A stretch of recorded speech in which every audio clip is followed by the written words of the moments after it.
Welcome back. आप देख रहे हैं आपके शेयर हमारी राय। ये कार्यक्रम आपके लिए ही बना है। आप यहाँ पे अपने सवाल पूछ सकते हैं। शेयर बाजार से जुड़े हैं तो आपको एक आसान सा काम करना होगा। जैसे कि आप इस प्रोग्राम को लाइव देख रहे हैं जागरण बिजनेस के यूट्यूब चैनल पे, तो आप कमेंट सेक्शन में अपने सवाल को जरूर पोस्ट करिएगा। उसे हम इसी कार्यक्रम में देने की पूरी पूरी कोशिश करेंगे। आज के हमारे खास मेहमान आपके बहुत पसंदीदा मेहमान है doctor Ravi Singh. He is a market expert. Ravi ji, आपका बहुत बहुत स्वागत है कार्यक्रम में। बहुत बहुत धन्यवाद मुझे मैम यहाँ पर फिर से एक बार बुलाने के लिए। It's always a pleasure to host you. जब आप आते हैं तो बाहर आ जाती है, क्योंकि हमारे व्यूअर जो है हमारे साथ जुड़ना शुरू करते हैं। निफ्टी में काफी अच्छी रिकवरी देखने को मिल रही है। जब हम 12 बजे का कार्यक्रम कर रहे थे तो करीबन 125 से 150 पॉइंट्स की गिरावट थी। आज निफ्टी खुला थोड़ा ऊपर था, 26,000 का आंकड़ा एक बार पार भी किया था, लेकिन सस्टेन नहीं कर पाया था। डे लो जो है आज का 25,826 का है, वहां से एक अच्छी रिकवरी है। अभी काम कर रहा है 25,942 के स्तर पे। एक अच्छी रिकवरी बैंक निफ्टी में भी है। बैंक निफ्टी इस समय हरे निशान में आ चुका है। 30 अंक की यहाँ पे हरा निशान देखने को मिल रहा है। 38,000 माफ कीजिएगा 58,000 के एक बार फिर पार 58,143 के आसपास का स्तर है। मिड कैप इंडेक्स में भी हरा निशान यहाँ पे बना हुआ है। इंडिया विक्स जो है वो 3% ऊपर है, 12.21 के आसपास। क्योंकि इस बार मंथली एक्सपायरी भी इसी हफ्ते में है और वीकली एक्सपायरी आज निफ्टी की है। उस पर भी यहाँ पे दिक्कत हो सकती है। और जो हो रही है मार्केट की उठापटक जो है बहुत ज्यादा तेजी में हो रही है। रवि सर, ऐसी उठापटक में अगर आपको नीचे का लेवल मिलता है तो खरीदना बनता है। Will you by the dips? बिल्कुल आपने सही कहा मैम। यहाँ पर डिप पे बाय की स्ट्रैटेजी यहाँ पर बनती है। निफ्टी में जो एक करेक्शन है, जो वॉलेटिलिटी आपको देखने को मिल रही है, वो सिर्फ इस वजह से है क्योंकि आज एक्सपायरी का दिन है। तो ऑब्वियसली कि एक्सपायरी के दिन थोड़ा सा zigzag movement, V type movement और अप एंड डाउन आपको दोनों देखने को मिलते हैं। सुबह जहाँ पे निफ्टी पॉजिटिव खुली, फिर नेगेटिव गई, नेगेटिव के बाद वापस रिकवर कर रही है। साफ संकेत है कि एक्सपायरी जो है वो बहुत अग्रेसिव तरीके से यहाँ पर लोग ट्रेड कर रहे हैं। पहला। दूसरा पॉइंट अगर देखते हैं तो मुझे ऐसा लगता है कि 25,880 और 900 एक स्ट्रॉन्ग सपोर्ट की तरीके से है। रेजिस्टेंस की बात करें तो 2650 और 26,100 एक रेजिस्टेंस है और इसी के बीच में मार्केट देखने को मिल रही। थोड़ा कंसोलिडेशन हो सकता है। अगर कंसोलिडेशन होता है, थोड़ा डिप मिलता है तो बाय की स्ट्रैटेजी बनाई जा सकती तो चलिए, सवाल जवाब का सिलसिला जो है वो हम शुरू करते हैं रवि सर। और आज हमारा फर्स्ट व्यूअर जो है उनका नाम है मोहित यादव। वो पूछते हैं शक्ति पंप्स के बारे में। शक्ति पंप्स है उनके पास, में अभी इन्वेस्टमेंट करना सही रहेगा? अच्छा, वो इन्वेस्टमेंट करना चाहते हैं क्योंकि बहुत टूट चुका है। वो जानना चाहते हैं कि अगर वो यहाँ पे एंटर करते हैं और 5 साल के लिए होल्ड करते हैं, क्या ये एक अच्छा इन्वेस्टमेंट बेट होगा? देखिए फिलहाल तो अभी जिस हिसाब से हालात दिखाई दे रहे हैं उसमें शक्ति के अंदर अभी कोई शक्ति नहीं दिख रही है। तो मुझे ऐसा लगता हम्म, है कि थोड़ा सा यहाँ पर डिस्टेंस बनानी चाहिए। Wait for some hmm, consolidation. Hmm. Tip पे बात करते हैं तो मुझे ऐसा लगता है कि एक बार 750 तक के रेट देखने को मिल सकते हैं। फिलहाल करंट लेवल पर बाय की स्ट्रैटेजी बिल्कुल भी नहीं बनती। ठीक है। अगला सवाल जो है वो है जोया सलमानी जी का। वो पूछते हैं हरिओम पाइप्स के बारे में। उनके पास 60 शेयर्स लिए हैं, 540 के भाव पे लिए हैं और एक महीने का व्यू कर रखती हैं वो। और जो आज हरिओम पाइप का स्टॉक है वो 458 के आसपास कामकाज कर रहे हैं। और अगर एक साल का इसका व्यू देखे तो कहीं नहीं गया। I mean it's in negative 20% minus. अब बिल्कुल आपने सही कहा, लेकिन अच्छी बात यह है कि ये जो 450 का लेवल है ये एक स्ट्रॉन्ग सपोर्ट की तरीके से है। यहाँ से पुल बैक आने के चांसेस हैं और चांसेस हैं कि ये वापस से 500 या फिर 485 के आसपास के रेट फिर से वापस आ सकते हैं। तो मुझे ऐसा लगता है कि अभी आपको 450 के स्टॉप लॉस से पोजीशन को कंटिन्यू रखना चाहिए। फिलहाल थोड़ा सा वेट एंड वॉच कर सकते ओके। अगला सवाल जो है वो है, अब उन्होंने लिखा है डीएमपी, अब क्या नाम है पता नहीं। तो वो पूछते हैं पीएनबी हाउसिंग के बारे में। PNB housing and Shilpa Medicare. PNB housing में टारगेट और स्टॉप लॉस क्या हो सकता है? पीएनबी हाउसिंग में काफी अच्छा मोमेंटम हम पिछले एक हफ्ते में देख चुके हैं और आज भी ये स्टॉक जो है वो करीब करीब हरे निशान में 5 रुपए की बढ़त के साथ कामकाज करते हुए डे हाई के आसपास ही है। क्या करना चाहिए पीएनबी हाउसिंग में सर? हैं। देखिए फिलहाल तो 890 के आसपास का स्टॉप लॉस लगाकर होल्ड करना चाहिए। Next target would be the 1000 to 1020 level. तो यहाँ पर फिलहाल अगर बाय है तो भी होल्ड कर सकते हैं। थोड़ा सा फ्रेश बाय करना चाहते हैं तो थोड़ी सी क्वांटिटी, 40-50% क्वांटिटी पे बाय करा जा सकता है। टारगेट और स्टॉप लॉस का ध्यान रखें। ओके। पीएसयू बैंक से क्या करना है रवि सर? क्योंकि खबरें तो बहुत सारी आ रही है। अब ये खबर आ रही है कि एफडीआई बढ़ के 49% हो जाएगा 20% से, तो वो तो बल्ले बल्ले होगी सब छोटे पीएसयू बैंक्स के लिए। एक अच्छी खबर ही है, तो क्या करना चाहिए? नहीं, बिल्कुल देखिए, इस समय तो जो मोमेंटम है वो तो ऑलरेडी बाय का चल रहा है, और कहीं ना कहीं से आप देखिए कि दिग्गज में बाय देखने को मिला है। एसबीआई यहाँ पर अच्छा चला है, बैंक ऑफ बड़ौदा अच्छा चला है, छोटे मझोले बैंक अच्छे चले। तो जब पॉजिटिव हो, सब कुछ बल्ले बल्ले हो रही हो, तो थोड़ा दिन और वेट एंड वॉच करना चाहिए। फ्रेश बाय करने के लिए जरूर लेवल्स का थोड़ा ध्यान रखें, और एवरी डिप का बार को एडिशन का जो है वो सोर्स यहाँ पर बनाया जा सकता है। लेकिन हाँ, करंट लेवल पर बहुत अग्रेशन करके बाय मत करिए। इस न्यूज का इम्पैक्ट काफी हद तक खींच चुका है, और काफी हद तक प्रॉफिट बुकिंग भी आपको देखने को मिल सकती है। तो डिप आपको मिलेगा, उन मौके पर आप बाय कर सकते हैं। ओके, डिप पे बाय करना है क्योंकि काफी मोमेंटम जो है हम पीएसयू स्पेस में देख चुके हैं। अगला सवाल जो है वो है असलम जी का। वो पूछते हैं तानला प्लेटफॉर्म्स के बारे में। बाय सेल और hold, I have 15 shares at the rate of 760, और उनका 760 का बाय प्राइस है। आज जो स्टॉक है वो 607 के स्तर पे कामकाज कर रहा है, तो क्या करना चाहिए? हाँ, देखिए, मुझे ऐसा लगता है थोड़ा सा टंडा में और प्रॉफिट बुकिंग आ सकती है। 570 के आसपास के भाव आ सकते हैं। फिलहाल बाय नहीं बनता है, स्टिक स्टॉप लॉस फॉलो करें। 600 के नीचे जाता है तो एग्जिट करना चाहिए।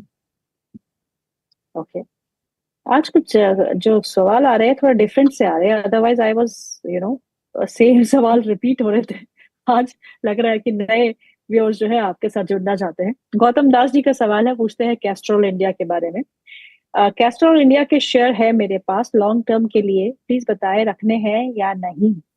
अब आपने ये नहीं बताया गौतम जी कि आपने किस लेवल पे लिए हैं, कितने लिए हैं, उसका ज्यादा फर्क नहीं पड़ता, पर किस लेवल पे लिए हैं आपने नहीं बताया। फिर भी हम पूछ लेते हैं रवि सर, कैस्ट्रॉल इंडिया में क्या करना है? आज ये स्टॉक 198 के आसपास कामकाज कर रहा है। देखिए, मुझे ऐसा लगता है कि इस स्टॉक को तो अभी कंटिन्यू होल्ड रखना चाहिए। 198 पे कंसोलिडेशन है, very strong support around 195 to 190 level. So once if you are interested to buy, then take a call from buy side, and the next target would be the 230 to 240 rupees in the next 6 month, around to 6 to 8 month।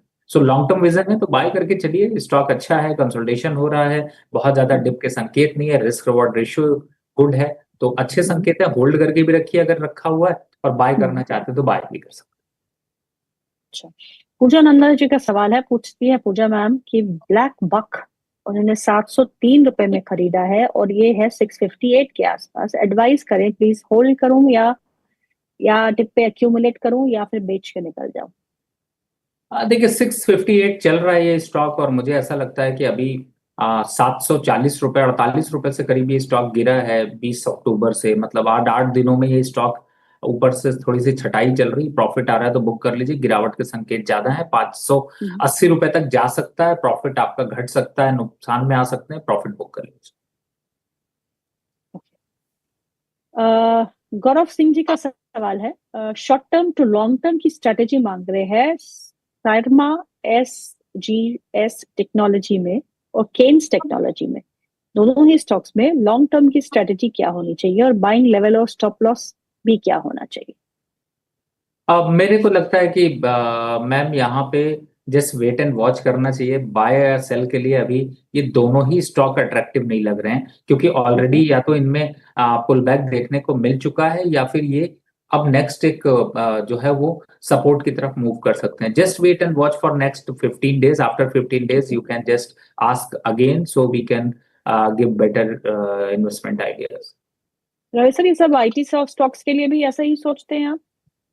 देखिए, दिग्गज से तो दूर रहना चाहिए। अगर अभी नहीं दूर रहे हैं तो 2 सालों से दूरी दूरी बना बना के ही अब तक दोस्ती टूट चुकी करनी चाहिए। चाहे आप विप्रो देख लीजिए, इन्फोसिस देख लीजिए, टीसीएस देख लीजिए, all the stocks are last 2 years इन्होंने 0 रिटर्न्स और 20% निगेटिव रिटर्न्स दिए हैं। इससे ज्यादा दोस्ती और क्या निभाएंगे?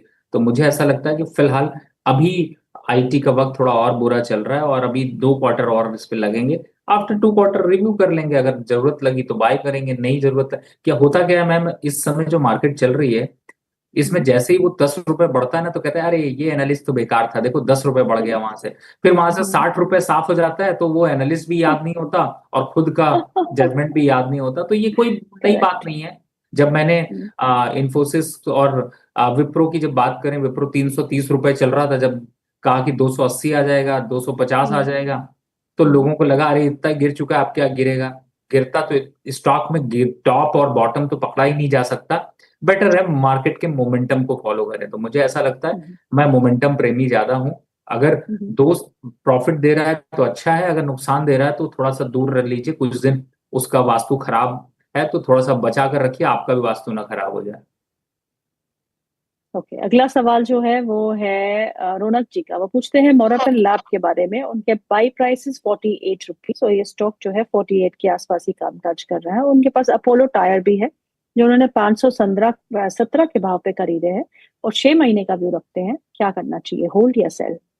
देखिए, अपोलो टायर तो बहुत अग्रेसिव चल रहा है, तो उसमें तो बिल्कुल होल्ड रखें। और मुझे ऐसा लगता है कि जहां तक 650 के आंकड़े वो बड़ी आसानी से छू सकते हैं। दूसरा जो आपने मॉर्फन लैब लगाया था 48-49 रुपए चल रहा है, मुझे ऐसा लगता है कि ये भी 58-60 रुपए की क्षमता रखता है। बाय करने से बचना नहीं चाहिए, बाय करिए, एकुमुलेट करिए, धीरे धीरे एड ऑन करिए। अच्छा है, दोनों स्टॉक अच्छे हैं, दोनों होल्ड करके रखिए।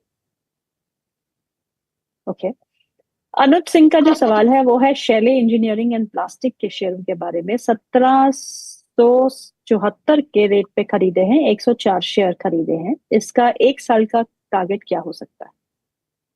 देखो सर, आप बुरा मत मानो, लेकिन आप उड़ता हुआ तीर पकड़ने की कोशिश मत किया करो। जब जो चीज चल चुकी है वो कितना चलेगी ये भी सोचा करो। आपसे भी कोई कहेगा कि एक गाड़ी खरीदनी है जो कि 2 लाख किलोमीटर चल चुकी है, तो आप उसको फ्री में भी नहीं लेना चाहोगे, क्योंकि उसके मर्ज इतने ज्यादा होंगे। तो कभी कभी ऐसा हो जाता है। हालांकि स्टॉक अच्छा है, बहुत अच्छा रिटर्न लोअर लेवल से दिया है, लेकिन आप गलत जगह एंट्री करके बैठे हुए हैं। भाई खैर, गलत जगह हो या सही जगह हो, सही जवाब जो है वो आपको यहाँ पर मिलता है। और अभी फिलहाल मोमेंटम अच्छा है, थोड़ा प्रॉफिट और बढ़ेगा। और ये टारगेट अगर देखते हैं तो 2900 तक आपको जाते हुए नजर आएंगे, लेकिन थोड़ा कॉशियस नजर रखिएगा। अगर 2450 के नीचे या 2500 के नीचे जाता है तो प्रॉफिट बिल्कुल बुक कर लीजिएगा। थोड़ी सी ऊपर की एंट्री है, नहीं तो प्रॉफिट और अच्छा आ रहा होता आपको। रवि सर, आईडीबीआई बैंक के स्टॉक को देखिएगा। ये स्टॉक 8% ऊपर हो गया है और डे हाई पे कामकाज कर रहा है। क्या चल रहा है इसमें? देखिए, थोड़ा सा जो फंडामेंटल फैक्टर है वो एक वर्क कर रहा है। और जैसा अभी आपने शुरुआत में ही बताया कि काफी हद तक बैंकों को बेनिफिट यहाँ पर मिल सकता है, आरबीआई थोड़ा ईज कर सकता है, तो ये सारी चीजें जो मोमेंटम में कन्वर्ट हुई हैं। और आईडीबीआई है या आईडीएफसी फर्स्ट है, ये सब बहुत दिनों के बाद जो अपने हाई की तरफ बढ़े हैं। फिलहाल आईडीबीआई 110 से 112 रुपए तक जा सकता है। आईडीएफसी फर्स्ट की भी मैंने बात करी है। तो जो करंट लेवल चल रहा है इनमें भी अभी उसके अंदर भी थोड़ा दम आया है, 92-95 रुपीज तक जा सकता है। ओके, अगला सवाल जो है वो राम जी का है। वो पूछते हैं जेएसडब्ल्यू इंफ्रा के बारे में। उनकी खरीद का प्राइस है 335। कहाँ एवरेज कर सकते हैं रवि सर? अरे राम जी, बड़ा दुख दीनो गाना याद होगा आपको। तो सपोर्ट और रेजिस्टेंस जरूर फॉलो किया करिए। थोड़ा ऊपरी लेवल पर बाय है, लेकिन बट कोई बात नहीं, 280 के स्टॉप लॉस से आप होल्ड करके रखिए। और एवरेज जहां तक करने की बात है, 285 के आसपास आता है तभी एवरेज करिएगा। आ जाएगा लेवल्स, घबराने की बात नहीं है। थोड़े दिन के दुख के आए हैं, लेकिन जल्दी प्रॉफिट में बदल गए। जी, हेमंत भारद्वाज जी का सवाल है। वो पूछते हैं क्या वर्तमान मूल्य पर 1 साल के लिए मैं अंबुजा सीमेंट और चंबल फर्टिलाइजर ले सकता हूँ? देखिए, अंबुजा सीमेंट तो ले सकते हैं, लेकिन चंबल फर्टिलाइजर की जगह मैं एनएफएल की राय दूंगा, उसको आप लीजिए, ज्यादा बेटर है। अंबुजा सीमेंट को भी 20-30% लीजिए। Best rate to buy at 520 to 480 level. जब तक ये नहीं आते हैं तब तक बाइंग अग्रेशन नहीं करिए।